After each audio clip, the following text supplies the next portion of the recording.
नमस्कार, आप देख रहे हैं मंथन न्यूज बिहार।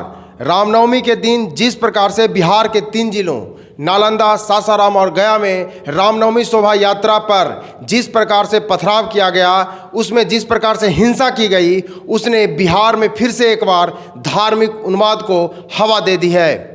लोगों के मन में कई तरह के सवाल उभर कर सामने आने लगे कि आखिर रामनवमी के विशिष्ट अवसर पर इस प्रकार की घटना को अंजाम किसने दिया और उस दिन क्या क्या घटित हुआ। तो आज हम इस खबर पर पूरा विश्लेषण लेकर आए हैं और आपको हम बताने वाले हैं कि आखिर उस दिन हुआ क्या था। रामनवमी के दिन भारत के सभी प्रदेशों में विभिन्न प्रकार के रामनवमी शोभा यात्रा निकाली जाती है। बिहार में विभिन्न जिलों में इस प्रकार की शोभा यात्रा निकाली गई, लेकिन किसी को भी यह अंदाज़ा नहीं था कि नालंदा, सासाराम और गया में इस प्रकार की अप्रिय घटना को अंजाम दिया जाएगा। समाज के कुछ विभत्स लोगों ने, असामाजिक तत्वों ने इस प्रकार के घटना को अंजाम दिया और पूरी शोभा यात्रा पर पानी फेर दिया। जिस दिन लोग जय श्री राम के नारे का उद्घोष लगा रहे थे, जय श्री राम के गानों पर नृत्य कर रहे थे, कहीं ना कहीं एक पूरा भगवा रंग और श्री राम के नारों में पूरा वातावरण गुंजायमान था, उसी वक्त समाज के कुछ विभत्स लोगों ने, असामाजिक तत्वों ने उस शोभा यात्रा पर पथराव किया, जिसके कारण यह पूरा माहौल खराब हो गया। रामनवमी के दिन शोभा यात्रा पर इस प्रकार की घटना को अंजाम देना निश्चित तौर पर माहौल को खराब करने की कोशिश की। जब रामनवमी शोभा यात्रा पर पथराव किया गया, यहाँ तक कि जूते चप्पल भी उछाले गए, तब पूरी तरह से माहौल खराब हो गया और लोग कहीं ना कहीं धार्मिक उन्माद की भावना से ग्रसित हो गए और लोगों ने हिंसा तक को अंजाम देना शुरू कर दिया।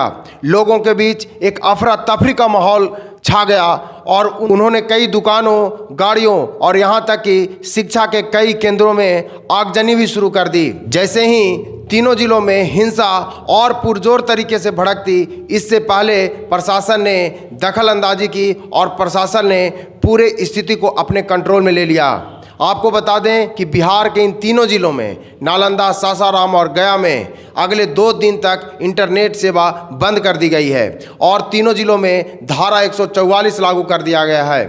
प्रशासन की तरफ से यह कहा जा रहा है कि स्थिति बिल्कुल पहले की तरह समान करने की हमारी कोशिश है और कहीं ना कहीं स्थिति अब समान होती हुई दिख भी रही है।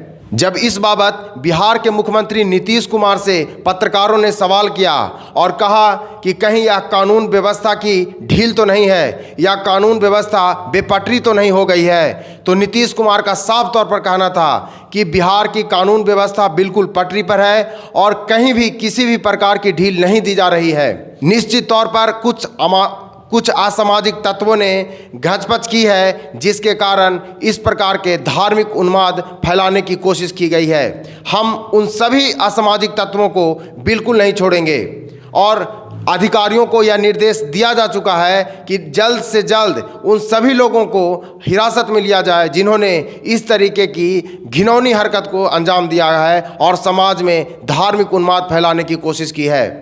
इसी बीच आपको एक और बड़ी खबर बता दें कि नालंदा के बिहार शरीफ से 27 लोगों को गिरफ्तार किया गया है। वहीं सासाराम से इस मामले में 18 लोगों को गिरफ्तार किया है और बिहार पुलिस इन दोनों जिलों में पकड़ाए हुए सभी लोगों से निरंतर रूप से पूछताछ कर रही है और कहीं ना कहीं यह जानने की कोशिश कर रही है कि आखिर वो कौन लोग थे जिन्होंने रामनवमी पर इस प्रकार की घिनौनी हरकत की और समाज में द्वेष और क्लेश की भावना को फैलाने पर जोर दिया। जिस प्रकार से रामनवमी के दिन रामनवमी शोभा यात्रा पर पथराव और हिंसा की गई, भले वो कोई भी हों, लेकिन कहीं ना कहीं कानून व्यवस्था पर इस बार प्रश्नवाचक चिन्ह तो अवश्य लगा है। और आपको हम बता दें कि आने वाले दिनों में प्रशासन के लिए चुनौती और बढ़ने वाली है, क्योंकि अभी रमज़ान का पवित्र महीना चल रहा है और आने वाले दिन में ईद भी मनाई जानी है और ईद पर जो ताजिया निकलता है वह भी रामनवमी के जुलूस जैसा ही एक जुलूस होता है, वह भी एक प्रकार की शोभा यात्रा होती है। और उस दिन जब रामनवमी के शोभा यात्रा पर पथराव किया गया है तो हो सकता है या अंदेशा लगाया जा सकता है कि ताजिया पर भी इस प्रकार की कहीं ना कहीं हरकत ना हो, जिसके कारण प्रशासन के कान खुले हुए हैं। प्रशासन को चौकन्ने होने की आवश्यकता है। तो आने वाले दिन प्रशासन के लिए कहीं ना कहीं चुनौतीपूर्ण रहने वाला है। आपको हम यह भी बता दें कि बिहार के यह 3 जिले नालंदा, सासाराम और गया, इन तीनों जिलों में हिंदू और मुस्लिम धर्म के लोगों की बहुतायत मात्रा है। यही कारण है कि जिस प्रकार से रामनवमी शोभा यात्रा पर पथराव किया गया, वह कहीं ना कहीं धार्मिक उन्माद के दृष्टिकोण से देखा जा रहा है और लोग इसे धार्मिक रंग देने में लगे हैं।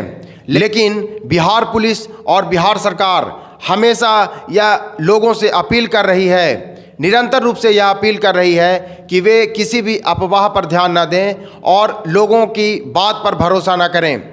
मंथन न्यूज़ बिहार भी आप सभी बिहारियों से यह अपील करता है कि किसी भी प्रकार के अफवाह पर न जाएं, आपसी सौहार्द बनाए रखें, प्रेम और स्नेह बनाए रखें, क्योंकि त्यौहार का जो महीना होता है, त्यौहार का जो दिन होता है, वो आपसी भाईचारे का होता है, प्रेम का होता है। इसीलिए किसी भी प्रकार के अफवाह पर बिल्कुल भी ध्यान न दें।